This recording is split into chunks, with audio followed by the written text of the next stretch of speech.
everyone, and welcome back to another video. In today's video, I want to talk about when to give yourself grace and when to grind through a fitness goal or a life goal or anything difficult that you need to do.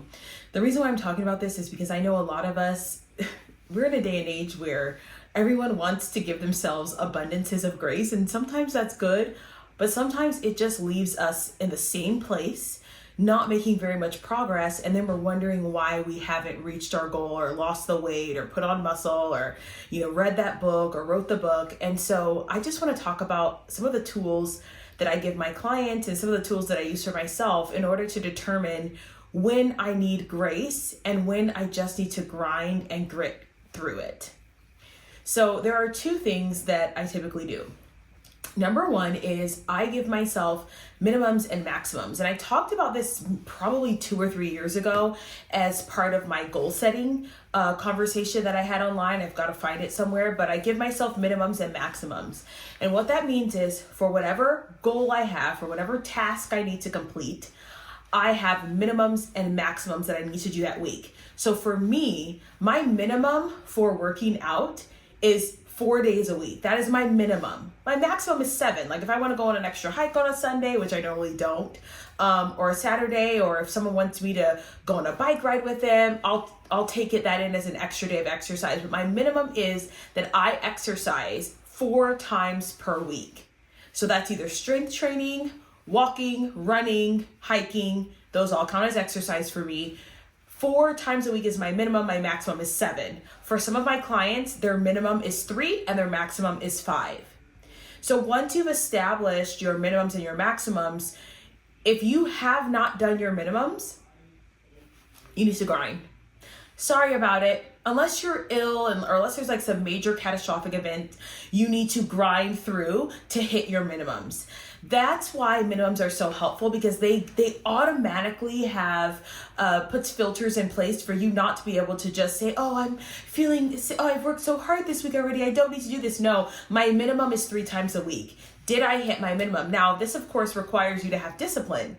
If you are disciplined, you're going to be able to hit your minimums. If you're not, then you're just going to, grace and grit don't really matter for you. But having minimums and maximums helps you to decide if I need to grind through or if I need to give myself grace. Now, where maximums come in is if you're someone who struggles with taking a break.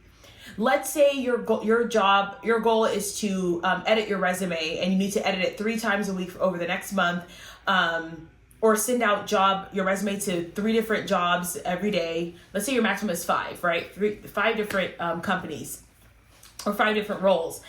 If you've done the 5, maybe doing 7 or 10 isn't actually going to help you. You might need to take a break, revise your resume again, and then send the following 5 the next week. That helps you to not overwork yourself.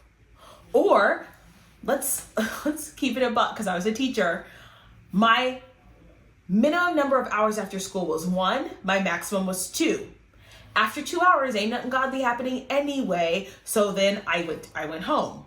My minimum number of days a week that I would stay for an hour was 3. My maximum was 4. I'm not staying for more than 4 days a week for more than 2 hours. That's too much. I need to have a life outside of teaching. So that helped me to establish boundaries for myself and to determine when I really needed to get something done and when I really could give myself the grace. So that's number 1, is giving yourself minimums and maximums and determining if you've done your minimums, then yes, you can give yourself some grace. If you haven't, go ahead and get to grinding. The other one is a little bit more specific, and it's a little bit more strict. I have this firm belief that you need to do things for 30 days before you can say, I need to take a break. So what that means in conjunction with the minimums and maximums is that if I haven't done the minimum thing for 30 days straight, let's say your goal, let's workouts, because I'm a health coach. Let's say your goal was to do strength training 3 times a week. I did that for 30 days. Great. I can take a break. If you didn't, you need to go ahead and push through. It's as simple as that. Because here's the thing. A lot of times the reason why we don't see change is because we don't stick to a process long enough. And I love the 30-day rule in conjunction with minimums and maximums because it really allows you for time for you to process and for the process to work. I mean, we in an Amazon Prime society, we want to Amazon Prime our body, we want to Amazon Prime our job, we want to Amazon Prime our personality. But if you want to change something about yourself, if you want to change something about your career, if you want to change something about your body, it's going to take time. And so giving yourself 30 days to say, you know what? I need to give this 30 days. I don't get to say, oh, I give up. I need rest. I need grace. If you haven't done something for 30 days, do it for 30 days and see what happens. And you know what happens more often than not? When people do my programs for 30 days, inside the app for 30 days, they see massive changes in their body. They do. But if they're the people who are like, oh, I think I need a little bit more grace, they end up, giving themselves so much grace that they never follow through. So those are my 2 tips for deciding whether or not you need grace or grit in the moment. Now, if you're interested in coaching, I am still taking on clients. You can go ahead and download the Fit and Flourishing app and select one of my programs from the Apple or Google Play Store.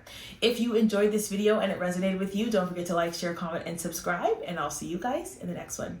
Bye.